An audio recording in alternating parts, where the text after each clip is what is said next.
সর্বনাশটা একটা করে ফেলেছি। নমস্কার, কেমন আছো সবাই? আশা করি সবাই ভালো আছো। আজকে সুন্দর একটা দিন আমি শুরু করছি আমার ভগবানকে নিয়ে। একদম আজকে পরিবেশটা আছে ঝলমলে, আপাতত কোনো সকাল সকাল কোনো মেঘলা নেই। আর সকাল সকাল যেহেতু আমার দুধটা ছিল কালকে, আমি একটু গরম করে নিচ্ছি, কারণ জানি দুধটা যদি ফেটে যায়, কখনো গরম হয় এখানে, কখনো আবার মানে ঠান্ডা। তো আমি আজকে দুধটা ফুটিয়ে নিলাম। এই জন্য একটু বেশিক্ষণ থেকে ফোটানো, যাতে একটু বেশিক্ষণ ফুটিয়ে রাখলে দুধটা যাতে না ফেটে যায়। আর এই যে আমার সুন্দর একটা ছোট্ট টবে লাগিয়েছি আমার পছন্দের একদম মানি প্ল্যান্ট। কি সুন্দর সুন্দর পাতা হয়েছে দেখুন, আমি দেখতে খুব সুন্দর লাগছে। এই যে আমার সব ব্যালকনির একদম গাছগুলো দেখতে পাচ্ছি যে আজকে গাছটাতে একটু জল নেই, জল দিতে হবে। আর সকাল যেহেতু হয়ে গিয়েছে, অনেকটা বেলা হয়ে গিয়েছে, সত্য ডিউটি থেকে চলে এসেছে। তো আজকে ওকে খাইয়ে দিচ্ছি, আমার সোনা মাম্মাকে। আর ওর পাপাই আজকে খাইয়ে দিচ্ছে, একটু মুড়ি খাইয়ে দিচ্ছে। আর ওর মুড়ি খেতে খেতে জানো তো কত কথা, মাম্মা এই কেন, পাপা ওই কেন, পাপা সেই কেন, এটা কেন হয়েছে, ওটা কেন হয়েছে, এটা কেন করে না, ওটা কেন করে না, এত কথা বলবে মানে খাওয়ার থেকে কথা। সকাল সকাল খেতে বসে পড়েছি। আমার মা বানিয়ে রেখেছে আলুর তরকারি আর হচ্ছে ডিম সিদ্ধ। এই যে আমি এবার খাবো। ওর বাবা খাইয়ে দিয়েছে, মাও খেয়ে নিয়েছে, তো আমার শুধু খেতে বাকি আছে, এবার আমি খাবো। আমি খেতে খেতে এই কথাটাই বলছিলাম যে কতদিন পর মুড়ি খাচ্ছি, কারণ এখানে মুড়ি পাওয়াটা খুবই মুশকিল। আর মার্কেটটা যেহেতু অনেকটা দূরে, আর সেরকম আমাদের গ্রামের মতো মুড়ি পাওয়া যায় না। একদম মুড়িতে কত গুঁড়ো আর কোনো স্বাদ নেই, অথচ অনেক টাকা বেশি। আর এই জন্যই ব্যালকনিটা দেখাচ্ছি, কারণ আজকে প্রচুর রোদ বেরিয়েছে, একদম ঝলমলে। সেই জন্য আমি গেট থেকে, আমার বারান্দা থেকে অনেকটা দূরে বসে খাচ্ছি। আর মুড়িটা জানো তো, মানে আমাদের ওখানে যে একটা মুড়ির স্বাদ, সেই স্বাদটা কিন্তু আর পেয়ে উঠিনি, কারণ সেই গ্রামের জিনিস আর এখানকার আলাদা সম্পূর্ণ রাজ্য। কিন্তু কিছু করার নেই, আমাকে মানিয়ে নিয়ে থাকতে হয়।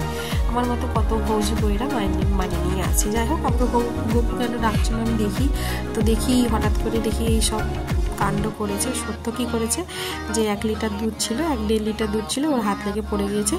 আর একদম ঝরঝর করে ঝরছে, দেখো অনেকটা দুধ তো, পুরো কিচেনটাই ভর্তি হয়ে গেছে, কিচেনের পুরো ওই টেবিলটা ভর্তি হয়ে গেছে। তো কি আর করা যাবে, যেহেতু পড়ে গেছে, ওকে তার ওঠানো যাবে না। তাই ভাবলাম ওর সঙ্গে একটু কথা বলছিলাম যে কী করে তাহলে তুমি একটু পরিষ্কার করে নাও, আর আমি তো মুড়ি খাচ্ছি, আর আমি তখন করতে পারবো না, সেই জন্য ও একটু পরিষ্কার করে নিচ্ছিল।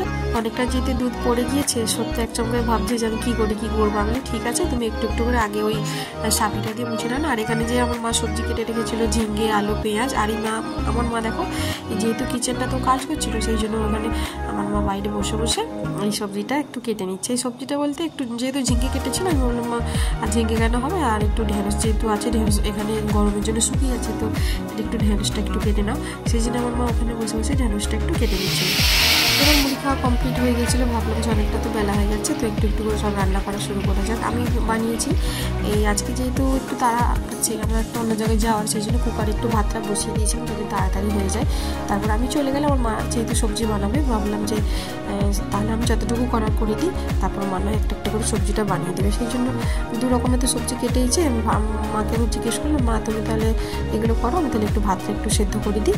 তো কুকারে করে দিয়েছিল। তো সত্য আমাকে ডাকছিল, বলছে তনু তুমি দেখবে সে তোমার কেমন কিচেন ছিল, আমি কেমন করে দিয়েছি। সত্যি একদম একদম ঝকঝকে চকচকে করছে। তো আমাদের ফৌজিতে যেহেতু 2টো করে জানালা, তো সেই 2টো জানালায়ও পরিষ্কার করে দিয়েছি, ঝকঝক চকচক করছে।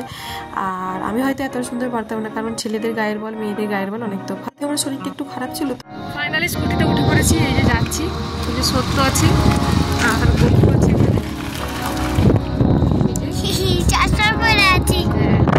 আমি যে যাচ্ছি। এখানে একটু মেঘলা মেঘলা হয়ে গেছে, আকাশের অবস্থাটা বেশ ভালোই লাগছে, কারণ এত পরিমাণে রোদ ছিল। এটা হচ্ছে আমাদের কোয়ার্টারের ভেতরে, যেসব মানে এরিয়ার ভেতরে কোয়ার্টারগুলো আছে, এখনো সিভিল এরিয়ায় যায়নি। এটা এখানে কত সূর্যমুখী লাগিয়েছে, ওই চলে এলাম, ওই ওই ওই ওই সূর্যমুখী ফুলগুলো বেশ দেখতে ভালো। তো চলো যাওয়া যাক। আমরা আমাদের গেট পার হচ্ছি, এখানে ভিডিও করার নিচে, তাও দেখো মিলিটারি স্টেশন পার হয়ে গেলাম। এবার যদি আমরা ঢুকি ওখানে, জিজ্ঞেস করে, সত্য ড্রেস পরে আছে, অসুবিধা হবে না। ফাইনালি আমি যেখানে যাব বলেছিলাম সেখানে একটু পৌঁছে গিয়েছি। আর দেখতেই পাচ্ছ এটা হচ্ছে একটা হসপিটাল। তো আমি কেন হসপিটালে গিয়েছি, কিসের জন্য গিয়েছি, সেটা তোমরা পরের ব্লগে দেখতে পাবে। সত্য চলে যাচ্ছে আর সামনে যাচ্ছে আমার মাম্মাম, গপু। আর যেহেতু মহিলাদেরই শুধু হসপিটাল, তো সবসময় মানে মহিলাদের অনেক ভিড়। আমি এখানে সত্য হচ্ছে ওখানে পর্চি কাটছিল, যেহেতু লাইন দেওয়ার দরকার ছিল সেই জন্য পর্চিটাকে কেটে নিচ্ছিল। আর ওখান থেকে হসপিটালে গিয়েছিলাম, কিন্তু হসপিটালে তো আমার কোনো কাজ হয়েছিল না, সেই জন্য বাইরে বেরিয়ে এসেছি। আর প্রচুর বৃষ্টি হচ্ছিল। তো আমাকে হসপিটালে একজন যিনি যার কাছে গিয়েছিলাম সে আমাকে অ্যাডভাইস করলো যে পাশে যে হসপিটালটা আছে তুমি সেখানে যাও, এইটার কোনো এখানে সুবিধে নেই। তো আমি যাচ্ছি, আমি সত্য মানে সবাই মিলে আমরা 3 জনে মিলে সেখানে যাচ্ছি। আর একটু একটু বৃষ্টি পড়ছে। আর একটা কি ভালো কথা বলো তো, যেখানে দাঁড়িয়েছিলাম সেখানে খুব বৃষ্টি হচ্ছে, যেখানে আমরা কিছুক্ষণ 10 পা দূরে গিয়েছি সেখানে বৃষ্টি নেই। দেখো এখানে কোনো বৃষ্টি নেই। তো এই হসপিটালে আমি এসেছি, এখানে আমাকে দেখাতে হবে। এই দেখো আমি ডক্টরের পাশে মানে দাঁড়িয়ে আছি, আমি দেখানোর জন্য। তো আমাকে ওই সময় ডেকে নিল। এবার ওখানে আমি আমার যতটুকু আমার কাজ ছিল, কীভাবে আমার সমস্যা আছে তো বললাম, দেখালাম। ভালোই লাগলো ডাক্তারের সাথে কথা বলে, কারণ আমাদের এখানে ডাক্তারের মানে হসপিটাল সুবিধার থেকে এখানে হসপিটালের সুবিধা আরও বেশি। তো যার নামে হসপিটালটা ছিল সেই ছবিটা এখানে আছে, মানে স্ট্যাচু বানানো, একজন মহিলা যেটার নাম হচ্ছে সুশীলা। তো হসপিটালটার নাম ছিল সুশীলা তিওয়ারি। সেই জন্য আমি এটাই বলছি যে দেখো মানে এনার নামেই হসপিটাল, ইনি একজন ডাক্তার ছিলেন। তা আমার মাম্মাম কী করেছে, ওখানে জুতো পরে চলে গিয়েছিলো, সেই জন্য আমি বারণ করেছিলাম যে মাম্মাম এখানে জুতো পরে যেতে নেই। তো যেহেতু হসপিটাল থেকে এসেছিলাম, মাম্মামকে বললাম একটু হ্যান্ড ওয়াশ করো। আর আমরা ওইটুকুটা বাচ্চা আর খেতে মানে খাওয়ার সময় তো হ্যান্ড ওয়াশ না করলে খাওয়া যাবে না, ওকে হ্যান্ড ওয়াশ করে দিয়েছিলাম। আর যেহেতু ওই দিক থেকে আসছিলাম, মার্কেটটাও ছিল কাছে, সেই জন্য একটু লিচি নিয়ে আসলাম। এই শুকনো মানে খসা ছাড়ানো লিচিগুলো যে একদম যে খারাপ তা না, দেখলাম যে ভালো, সেই জন্য আমি নিয়ে এসেছি। দেখতেই পাচ্ছ যে লিচিগুলো খুবই সুন্দর ছিল, সেই জন্য আমি ভাবলাম যে সত্যকে বললাম তো চলো, তো আমরা তো কোনোদিনও এইভাবে নিইনি, তো নেওয়া যাক। আমি এটা নিয়েছিলাম 1.5 কেজি। তো আর অনেকটা বেলা হয়ে গিয়েছিলো। তো আমার সোনা মাম্মাম বলছে মাম্মাম খিদে পেয়েছে।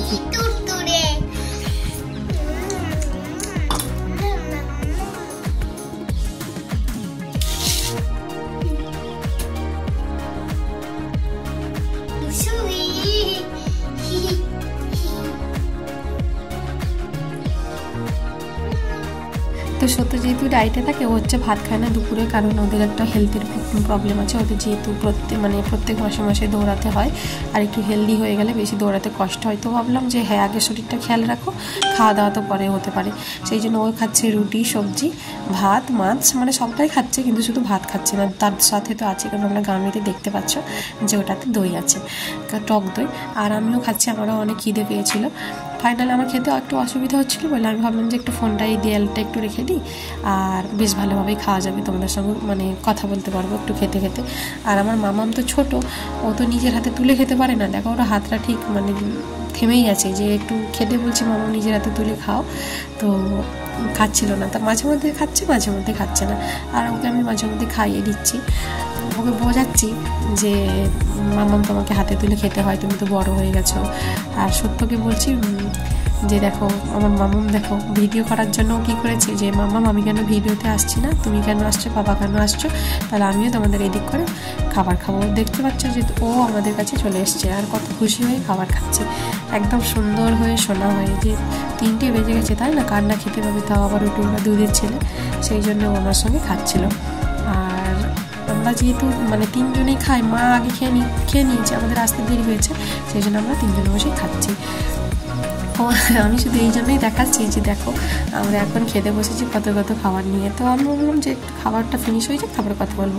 আর সেই সময় কী হয়েছে, বাইরের পরিবেশটা একদম কালো হয়ে এসেছে, মেঘটা একদম কালো হয়ে বৃষ্টি হবে, আর পরিবেশটা খুব সুন্দর, সেই জন্য মানে ক্যাপচার না করে থাকতে পারলাম না তোমাদের দিকে দেখানোর জন্য।